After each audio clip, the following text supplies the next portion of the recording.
Welcome to the Queen City of the South.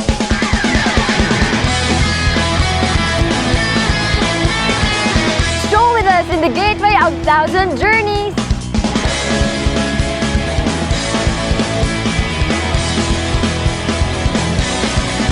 So what are you waiting for? Join us on a trip where fun never takes its pit stop. As we take a more fun route under the sun. We are in Cebu City and welcome to Detour!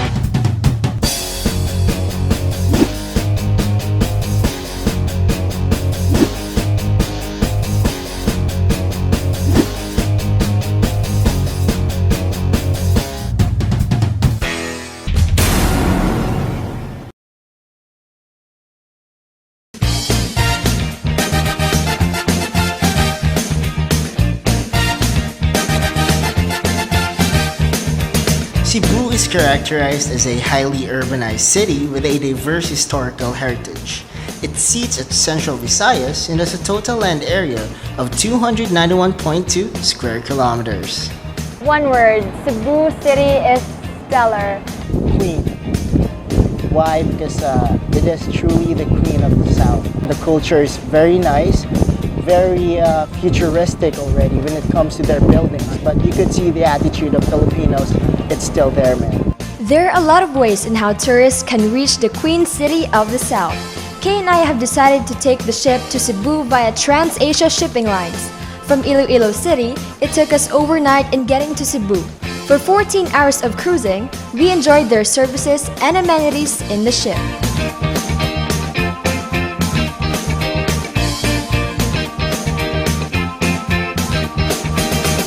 Cebu is also accessible via air travel if you prefer the faster pace of traveling. An interesting point in this regard is that the place name of Cebu has remained phonetically unchanged since prehistoric times. It was known back then as Zebu, which was most probably derived from the Malay word Cebu, which means place of abundance. And long before the arrival of the Spaniards, Cebu was a fishing village ruled by Raja Humabon. Cebu City enstores great history upon the discovery of the Philippines, from the time it was still ruled by Rajas and Datus in the Philippines. On April 7, 1521, Portuguese explorer Ferdinand Magellan landed in Cebu.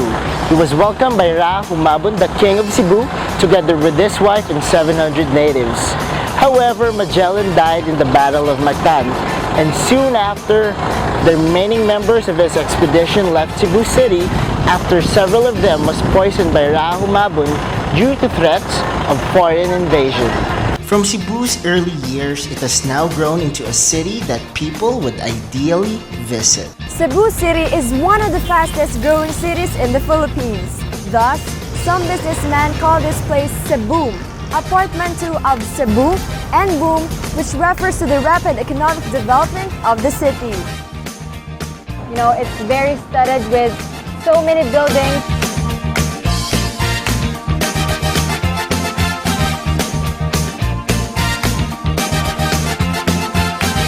That is indeed the Queen City of the South. What amazes me in Cebu City is that it's really the next big thing once you say in terms of equipment, and it's getting up and it's not stopped.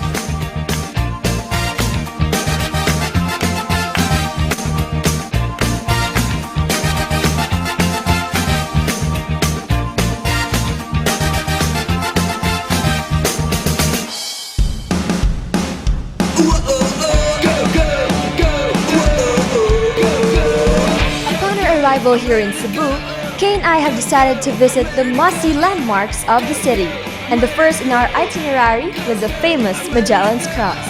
And the thing that I love most about Cebu City, it's very religious. That's really important, and that's one of the great things about Cebu City. Though Magellan failed conquering Cebu at their first arrival, they were still successful in establishing Christianity in the Philippines. Now, though Cebu faces the modern face of their city, religion plays an important role in their culture. The cross, which was made out of Tindalu wood, was planted on this very site by Ferdinand Magellan on April 21, 1521.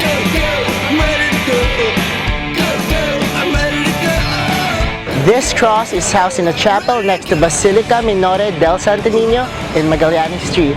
Also, some people believe that if you chip off the cross, it possesses miraculous powers. So check it out. I'm ready to go, I'm ready to go.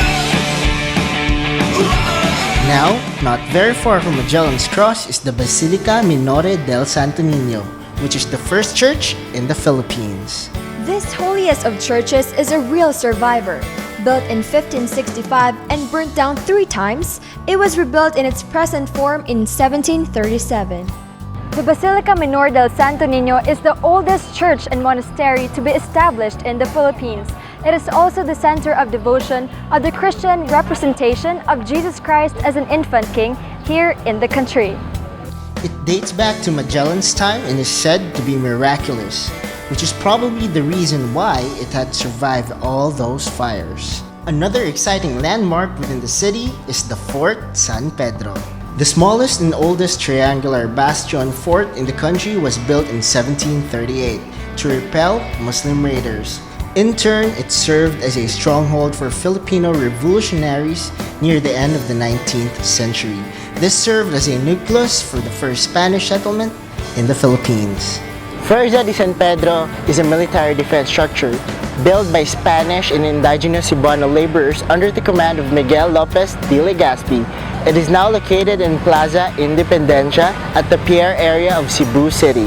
The fort is triangular in shape with 2 sides facing the sea and the 3rd side fronting the land. The date of construction of the stone fort is uncertain, although there are claims that a certain Jesuit Antonio Campiani built the stone fort in 1630. But then, the stone fort bears the date 1738 together with the hands of Castile and Leon. It is certain, however, the stone fort underwent major renovations as part of the building program of Cebu City.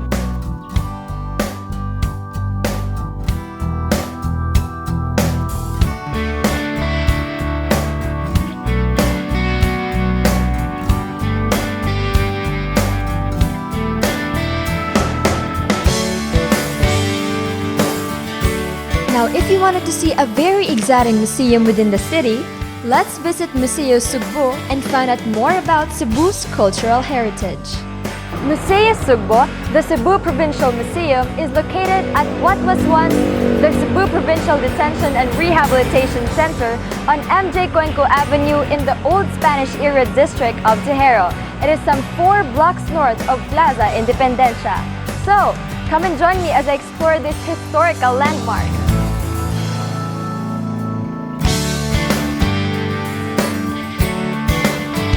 Did you know that Museo Sugbo is housed at what was once called Carcel de Cebu, or the provincial jail of Cebu City, which was supposedly the main prison in the Visayas district. It was designed in 1869 by Domingo D. Escondrelias, the lone architect of Cebu at that time. Interesting, huh? Also, during the revolution, many of the Katipuneros were incarcerated inside the Carcel de Cebu without any trial.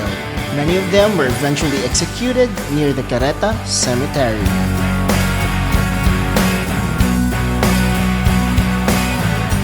The museum, which highlights Cebu's political history, is considered a replica of the National Historical Institute's Museum of Philippine Political History.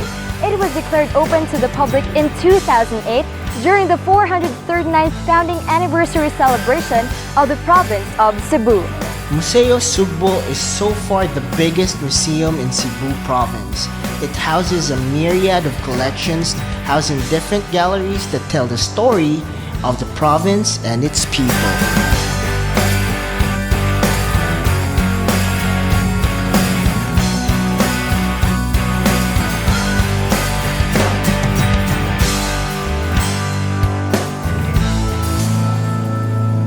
There you have it, travel buds. Our detour here in Cebu is just getting warmed up.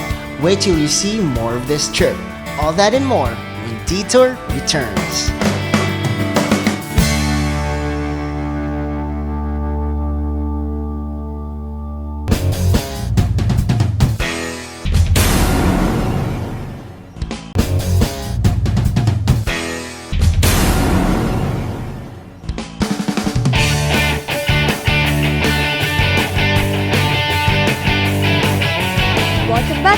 buds?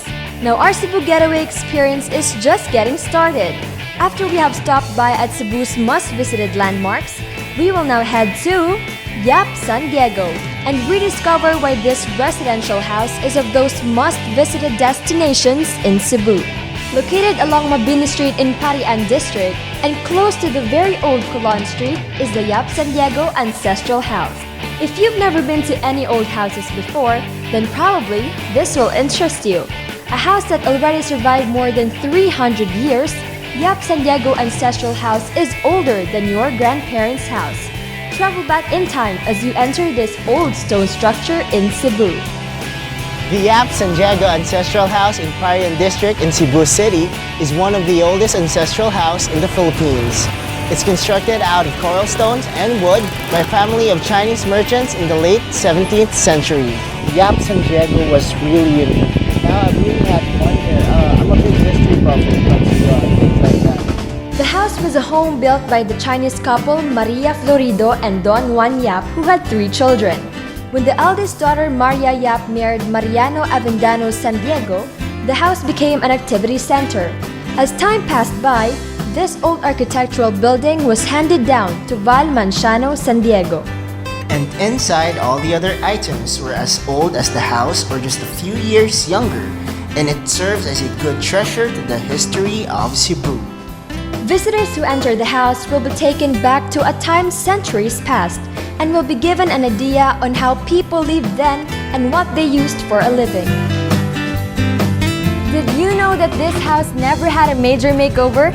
As a matter of fact, the walls and the roofs are 95% original. It is also believed that this historical landmark is the oldest Chinese house outside China. They say the tour guide said it's untouched. They didn't renovate anything, it was as it is. And the entire house is like 95% original. You can see that it has been so strong that it's been there for a long time already. The house was absolutely unbelievable that it survived that long through time. It is a living evidence of what used to be in our country's yesteryears. One thing that I noticed about this place, and you will certainly notice when you get here, is that this house has so many altars. And in a modern-day Filipino culture, a house is not a home without an altar.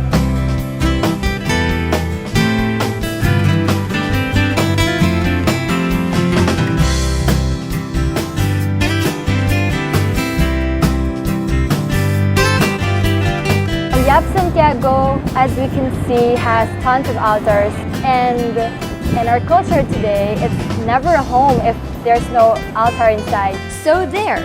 If you plan to have your heritage tour in Cebu City, then never miss out Yap San Diego Ancestral House in the Parian District. The museum opens from 9 a.m. to 6 p.m. for an entrance fee of 50 pesos only, so never miss this one-of-a-kind opportunity. This ancestral house of Yap San Diego stands with time and thus serves as a reflector to the world that was in the past. Now, I'm sure after having some stops at various landmarks and visiting Yap San Diego, your tummies are looking for something scrumptious to eat. Let's waste no time and head straight at Rico's Lechon House. Well, food trip. I really had fun on that one. Lechon is one of the many specialties of Cebu. The tradition of serving lechon during fiestas and other celebrations has been passed down from generation to generation. And here in Cebu City, one of the famous producers of great tasting lechon is Rico's Lechon, owned by Enrico Johnson. Lechon is one of the many best-tasting dishes that Cebu has to offer its guests. And we are here right now at the famous Rico's Lechon restaurant to experience Cebu's finest cuisine. Yeah, so come on guys, join us as we drop by and fill in our tummies with Cebu's best dish. Let's go, detour buddies! Rico's Lechon is the best lechon I've ever tasted in my entire life. Now, who would have thought that a person having no idea about cooking roasted pig would manage to catch the public's taste and appetite? It all started in the year 1995 with a man who tried to give the best for his family by starting a business of cooking roasted pig or lechon. His big break came when a popular businessman invited him for a taste test in one of the famous hotels in Cebu. This gave him a chance to fly to Malacanang Palace to serve lechon for the former President Joseph Estrada. Until then, a lot of political personalities and famous artists are one of the many customers Rico has. Nag-start po ako ng isang baboy pa lang tapos kasi dati po akong Kristo sa sabungan. Oh. Tapos siguro mga mga 14 years na po ako.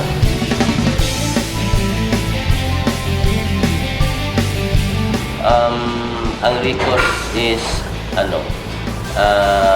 parang kasi consistent ang timpla ng ang lechon ko. Tapos hands-on ako talaga. So, yun. Sekreto dun, sir. Sir Rico is a very laid-back guy. He's a pretty fun guy. Rico's lechon was pretty amazing. He continues to pay close attention to his business, and now he was the first to invent the first in the Philippines spicy lechon. May na-discover po ako itong spicy lechon natin. Tayo ang kauna-unang nagkaroon po ng spicy lechon sa Pilipinas. At yun ang pinaka-paborito ng mga turista. When I get to taste spicy lechon of Ricos, it's very mouth-watering. Every bite makes you want to crave for more. It soothes into your tongue. It's just so perfect. Actually, spicy lechon really got me. It was pretty tasty. Everybody just wanted to dig into the food. It was that good. A day, they average about 60 to 70 lechon, and that's pretty amazing.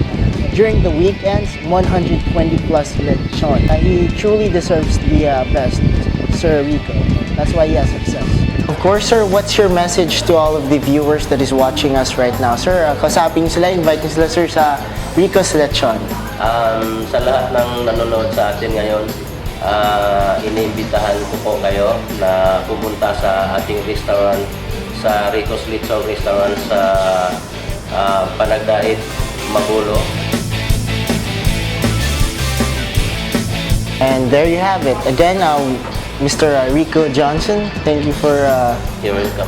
your time, sir. And so, amazing buddies, what are you waiting for? Come here at Rico's Lechon and taste their world-famous lechon. See you! Cooking lechon requires perfection, consistency, keenness, and especially the heart. And for Rico's Lechon, this has been their secret ingredient on why their lechon managed to catch the taste of the people.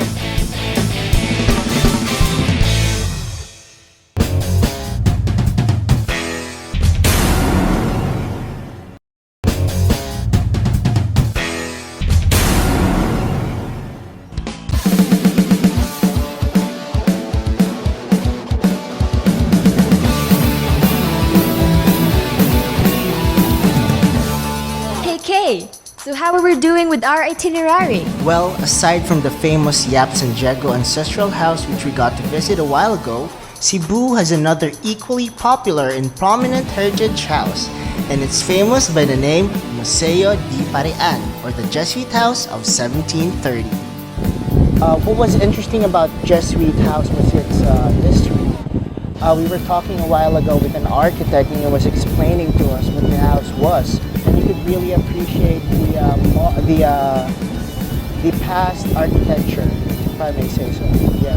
Well, I can say that looks can be deceiving. I thought there's no kind of furnitures inside because at the outside it's like a warehouse. When tourists get to visit the Jesuit House, they get confused about the warehouse that meets them on the doorway. But what they don't know is that the treasure is waiting for them inside. But when we get the chance to actually get inside and tour the place, there's so many four-poster bags, chairs, they were all original. Not so many people know of the existence of an 18th century house in Parian, Cebu that is reputed to be one of the oldest houses dated in the country today. As of now, this house lies hidden behind the very high walls of a warehouse and stands along the streets of Colon near the Yap San Diego Ancestral House. The house was once a residence of the Jesuit superior in Cebu. When the Jesuits were suppressed in Europe and eventually expelled from the Philippines, in 1768, several of their properties were put on sale. During the late 19th century, a wealthy landowner and rancher from Bohol named Don Alvarez bought this particular residence. Sometime during the 1950s, where it was leased by Governor Sergio Osmeña Jr., where it became an exclusive club for Cebu's elite.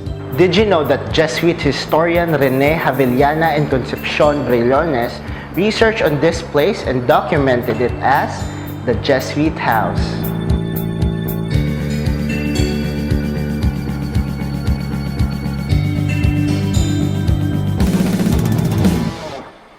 The 1730 Jesuit House here in Cebu, Philippines offers the tourist a glimpse of what used to be in the life here in the 18th century. The new developments JMC did to this marvelous place allows it to reflect on the provocative history of the Black robes in the Philippines.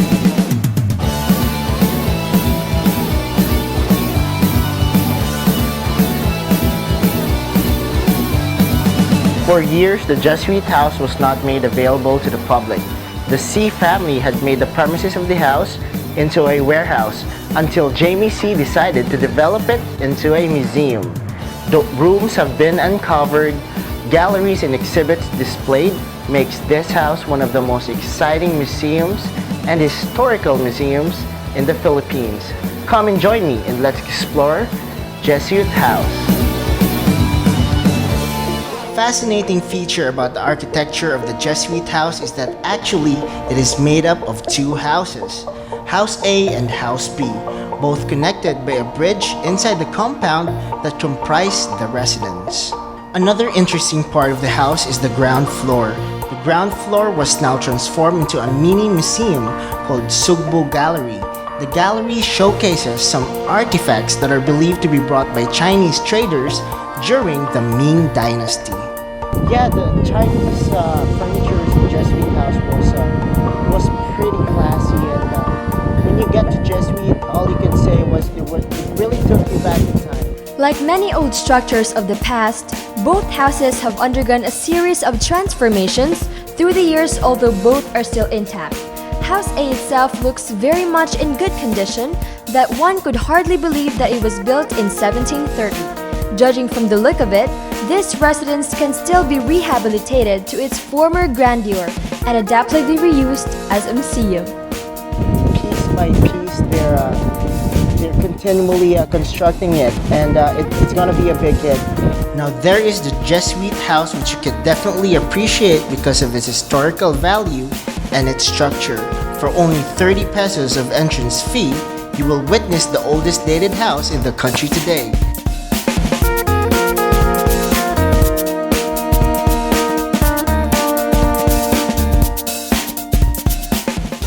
Now, we have taken you from the different corners of the city and fed you with its specialty. But where to stay?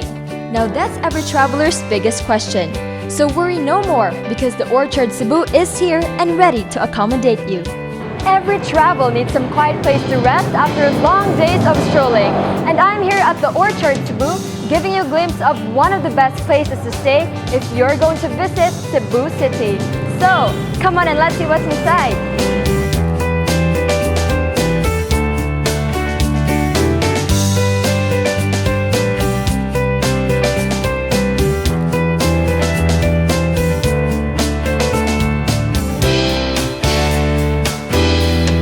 Orchard Cebu is a really business-oriented hotel. At the Orchard Cebu, the pleasures await you. If you happen to find yourself caught up in life's dizzy pace, that you wanted to find some time to take back and just simply relax, well, the Orchard is the best place to stay. The amenities of Orchard Cebu was very much high class. And their equipment is second to none. Their facilities, amenities, it's pretty clean, pretty neat. If you're a businessman, it would be a heaven for you to go there. And of course for us, we really had fun there. Plus the people, the Cebuanos and Cebuanos were very accommodating too. In Orchard Cebu, be pampered in an accommodation that are all furnished with a combination of modern chic and comfortable amenities that make this vacation hotel in Cebu a pleasure to stay in. You know, the rooms are very clean and the staff are very accommodating and they made you feel very at home. At the Orchard Cebu, they know that it's the simplest of things that make all the difference.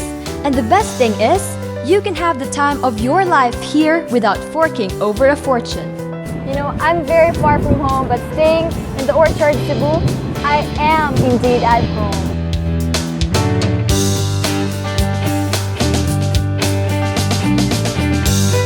Hold on to your couches, travel buds, because the next stop for Cebu will be the ride that you shouldn't want to miss. Stay tuned, travel buddies, when Detour returns.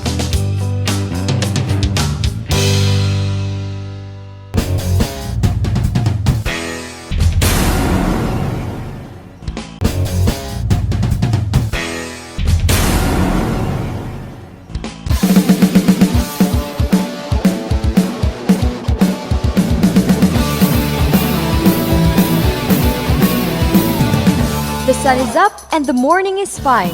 Perfect to start our next detour adventure.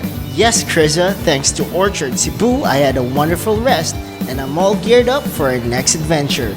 But where are we going this time? Well, Kay, the next up will be Crown Regency Hotel and Towers. Another hotel? You mean another death-defying adventure destination, Kay? Located along Osmeña Boulevard stands a marvel that is the highest in Cebu, the Crown Regency. Well, the Crown Regency Hotel and Towers is like the highest in Cebu City. The entire structure is stellar, it's unique. And what awaits you above is the extreme ride, which is the Skywalk Adventure and the Edge Coaster.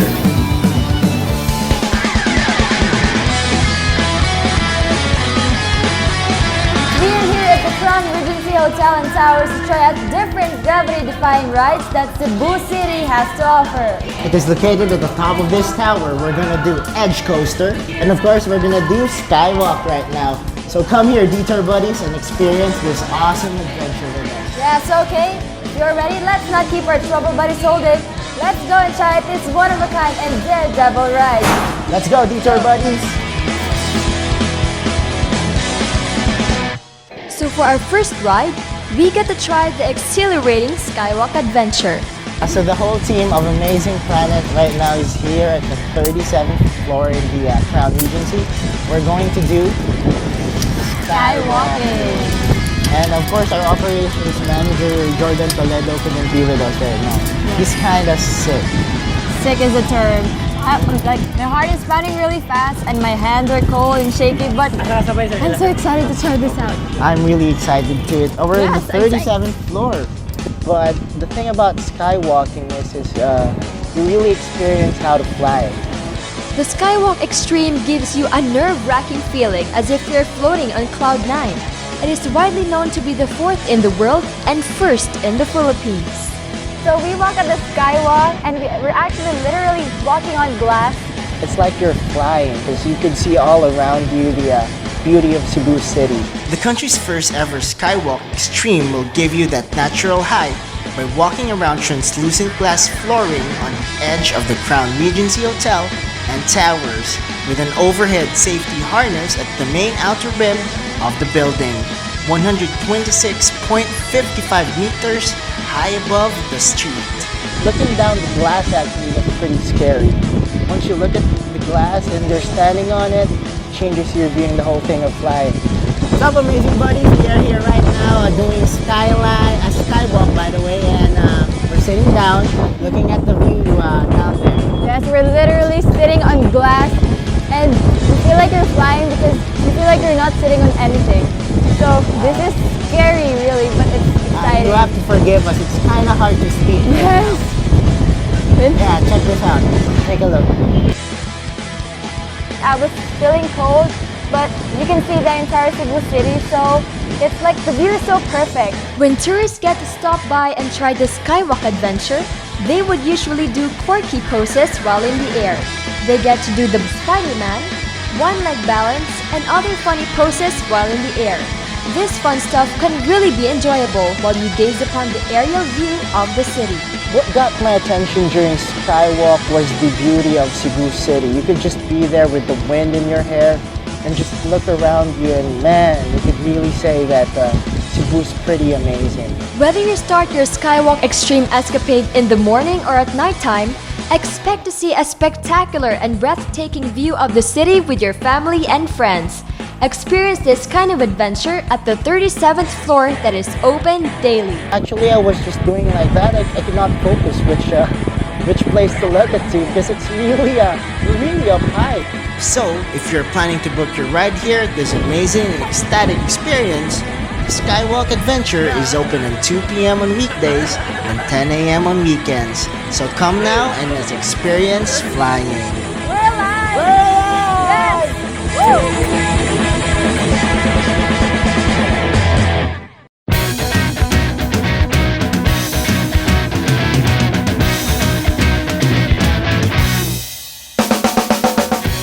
Okay, so that's how flying feels like. I can't get over it. Well, Krisia, if you still have a hangover at the Skywalk, then you should try this next exhilarating ride, which I recommend to you, the Edge Coaster. Okay, so let's head out, Kay. Alright. Hey there, Trouble Buddies! After we have tried the Skywalk, we're gonna try another daredevil ride here at the top of the Crown Regency Hotel and Towers, and it's Edge Coaster. Tip about this one, guys, the first corner, there's someone who's gonna control it. But after the first corner, it's up to us what we're gonna do. So check it out, alright? go!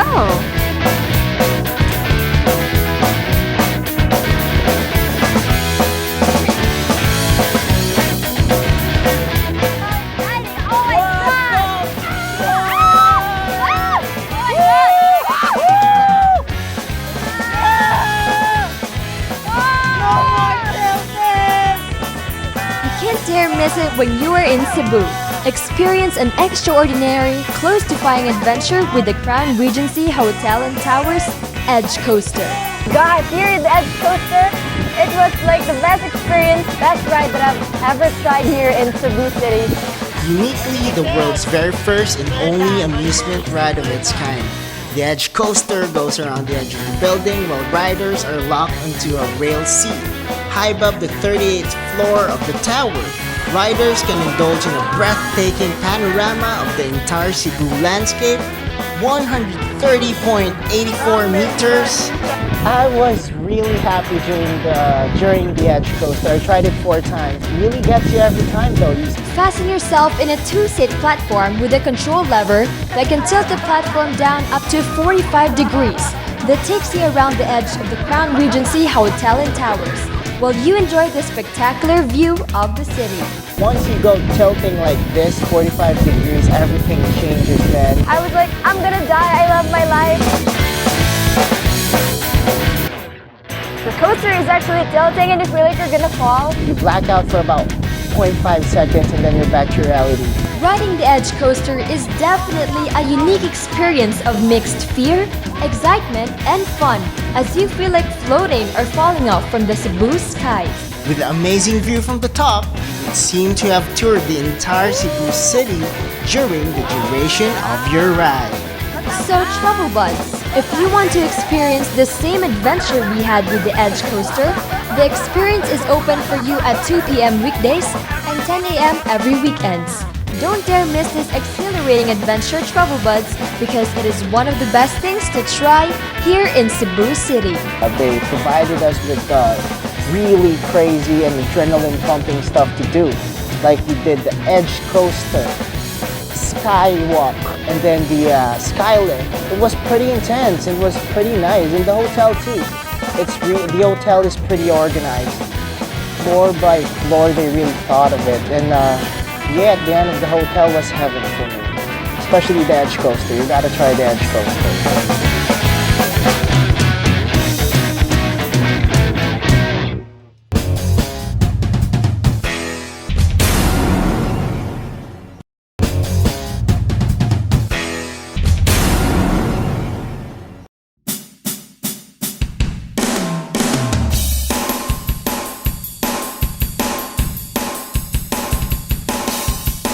What excites me during traveling is the culture we get to experience. You know, when you get to a certain place, people are always going to be different. You know, Filipinos are really nice, but when you get to other places, there's something that makes a place unique.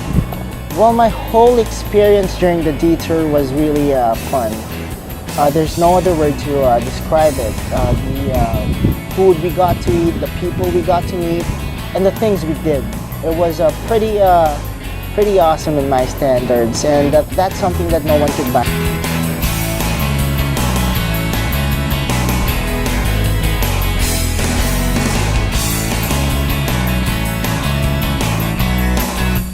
3 letters is F-U-N. It's certainly fun, and I can't wait to get back here in Cebu City. I will certainly come back. Traveling certainly is about everything, from the food that you get to eat, from the places you get to hang out, and the places that you get to stay. You know, it's certainly fun-filled.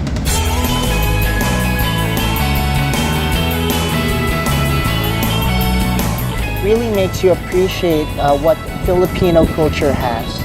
And like a lot of Cebuanos are telling me actually, before we visit other places in the world, we should go for Philippines first. It would really amaze you. So that's it. I had a blast, it was amazing, and see you in the next detour.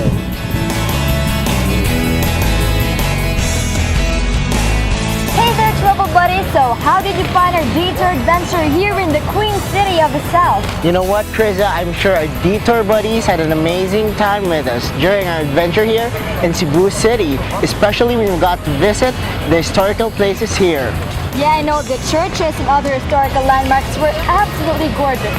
But wait, how about our side trip at Rico's Lechon House? It was certainly remarkable. I mean, guys, I insist that if you're going to visit Cebu, you should not miss having a taste of Rico's Lechon House. I mean, it's certainly very mouth-watering.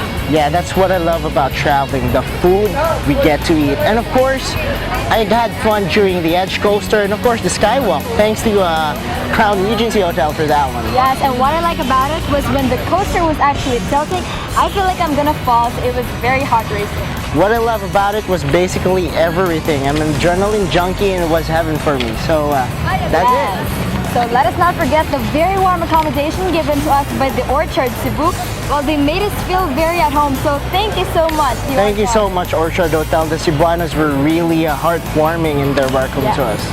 And of course, we have some letters from our travel buddies at home. Yeah. Would you like to start it off? So, one here is from Lyro Vincent Coloma of South Cotabato, who's staying in Iloilo right now. He answered the question why we Filipinos should enjoy traveling in the Philippines. Well, he said, Filipinos should enjoy traveling in the Philippines because it is a place like no other, blessed with 7,107 beautiful and majestic islands that continue to amaze local and foreign tourists. They're islands that boast its white sand beaches, man-made tourist attractions, wonders of nature, rich culture, friendly locals, and delicious food that leave our taste buds wanting for more. The things that we enjoy are mostly here in the Philippines. Well, thank you so much, Lyro. Thank you so much. Proud. And our second letter comes from Royce Gerlath Elidia. He's from Iloilo City, of course, and his letter goes this way. It is obvious to us Filipinos that our country is blessed naturally, from its mountains to its seas, from rural side to its urban side. You have a lot of varieties to choose from.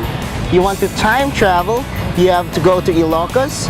You want mountains, well, Baguio and Mount Apo, of course. And beaches, you have Boracay, Palawan, and Bohol. And cityscapes, of course, you have Metro Manila, Cebu, Davao, and Iloilo City. Too many to mention regarding the goodness of our Creator in our country. That was beautifully written by Royce Gerlath Elidia from Iloilo City. There you have it, guys. And before this fun-loaded episode ends, we would like to say hi to our friends, well, to my classmates in Sped Isaac, to the Mabakyao family in Kalumpang, and to everyone there in Iloilo City. Hello, guys.